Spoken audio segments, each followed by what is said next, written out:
അവരെ സംരക്ഷണത്തിന് വേണ്ടി അവർക്ക് വീട് കെട്ടി കൊടുക്കുന്ന, അവരെ അവകാശങ്ങൾ സംരക്ഷിക്കുന്ന, റേഷൻ കാർഡ് അതേപോലെയുള്ള അവകാശങ്ങൾ, മനുഷ്യാവകാശങ്ങൾ സംരക്ഷിക്കുന്ന ഒരു ഗ്രൂപ്പുണ്ട്. തൊട്ടടുത്ത് കിടക്കുന്ന സംസ്ഥാനം നമ്മൾ പറയും തമിഴ്നാട്ടുകാരെന്നൊക്കെ പറഞ്ഞാൽ നമുക്ക് ഭയങ്കര പുച്ഛമാണ്. അയ്യോ തമിഴിനെ കുളിക്കാത്തവരെന്നൊക്കെ പറയുന്ന കുറേ ആൾക്കാർ നമ്മുടെ കേരളത്തിലുണ്ട്. അവരെത്രത്തോളം മാറിയിട്ടുണ്ടെന്ന് കൃത്യമായിട്ട് എനിക്കൊരു കണക്ക് പറയാൻ പറ്റില്ല. അതിനപ്പുറത്ത് കർണാടകക്കാർ വിദ്യാഭ്യാസമുള്ളവർ, വിവരമില്ലാത്തവർ എന്നൊക്കെ പറയുന്നത്. പക്ഷെ കേരളത്തിന് നമ്മൾ പറയുന്ന ദൈവത്തിന്റെ നാട് എന്നാണ്. നമ്മുടെ നാട്ടിൽ പറഞ്ഞാൽ ദൈവങ്ങൾക്ക് ഒന്നിലധികം ഭാര്യമാരും ഒന്നിലധികം ഭർത്താക്കന്മാരും ഉണ്ട്.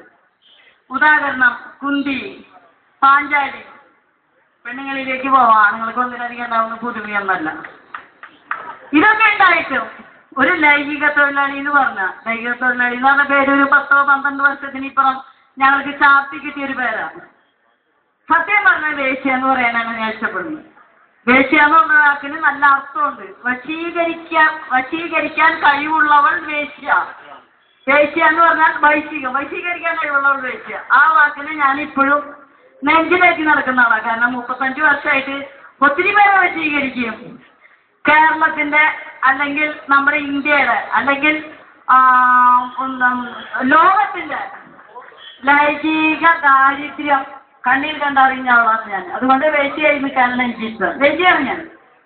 വശീകരിക്കും നിങ്ങളിൽ ഓരോരുത്തരെയും. എന്റെ കടപ്പുറയിൽ വന്നിട്ടുള്ള ഓരോരുത്തരെയും പേര് പറഞ്ഞു പോയാലുണ്ടല്ലോ ഈ ഇന്ത്യ അല്ലെങ്കിൽ കേരളം അല്ലെങ്കിൽ തൃശ്ശൂരൊക്കെ നടുങ്ങിപ്പോകും. പക്ഷെ എന്നിട്ടും നമ്മുടെ കേരളത്തിലെ ചേട്ടന്മാർ പറയുന്നുണ്ടെന്ന്, ചേട്ടന്മാരെന്ന് വിളിക്കല്ലേ, ചേട്ടന്മാരെന്ന് പറഞ്ഞാൽ ക്രിസ്ത്യാനി എന്നല്ല ഞാൻ ഉദ്ദേശിച്ച, ഒരു വയസ്സിന് മൂത്തവൻ അല്ലെങ്കിൽ ബഹുമാനിക്കാൻ ഇഷ്ടപ്പെടുന്ന ഒരാൾ ചേട്ടൻ.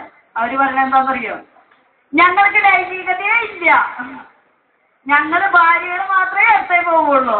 അത് ഭാര്യയാണെന്ന് വിശ്വസിക്കണമെങ്കിൽ ലവ് മാരേജ് ആവാൻ പാടില്ല. ലവ് മാരേജ് ആവാൻ പാടില്ല, അറേഞ്ച്ഡ് മാരേജ് ആവണം. മണിയറയെ കടന്നു ചെല്ലുമ്പോൾ